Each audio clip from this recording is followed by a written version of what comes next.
तर मित्रांनो, मायासारखी रिकाम टेकडी असन का कोणी? बघा तुम्ही, असन का कोणी रिकाम टेकडी? हा, अशी काही गोष्टी राहतात, एक एक दोन दोन, एक एक दोन घेऊन जाते गे म्हैस मारायच्या. बघा आता मी हात घेतलाय खाजवायला खरा खरा. बघा मी पहिली वेळेस बघितलंय, चाकू घेतलाय, चाकू हरवला होता माझ्यावाला.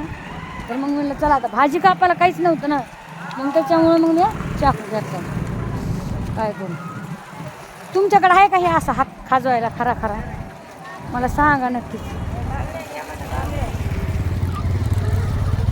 हो हमारे भाभी आहे, बांगड्यावाले भाभी. चालल्या की मग आहे ना रे सारात मधली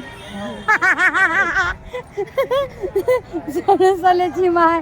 बघा आहे का बांगड्या? बघा कशात भाभी बांगड्या? 20 रुपये. या किती ते 20 रुपयाचे? किती ते? किती? एक डझन आहे. अच्छा अच्छा. तर भांड बहिणं कसं झालं, इथे ठेवू शकते का? ठेवू का? हां. तर तुम्हाला सांगते भांड बहिणं, हा बघा आमच्या भाभी आल्या तर बांगड्या विकायला. तर पंचमीचं कसं राहतंय माहिती आहे का? पंचमीचं आहे ना. तर गावाकडे कसं माहिती आहे का, पंचमीचे आहे ना पुरी बांगड्या भरतात, बायका बांगड्या भरतात आहे ना. मग त्याच्यामुळं आहे ना भाभीनं इथं बांगड्या जातात. आमच्या गावाकडे ही प्रथाच आहे, पंचमीला आहे ना सासरू वासनी किंवा लेकरू वाळणी आहे ना भाभी, तर बांगड्या भरतात बघा. म्हणून आता या बांगड्यात तर मी काय हे नाही घेतलं नाही, कारण की माझ्याकडे ऑलरेडी आहेत बांगड्या, तुम्हाला पण माहिती आहे. पण मला चला भाभीचं एखादा व्हिडिओ म्हणजे दाखव.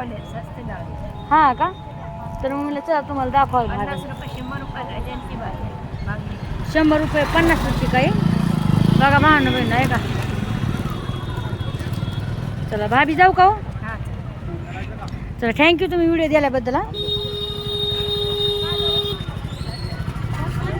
लय इकडं लय आहे.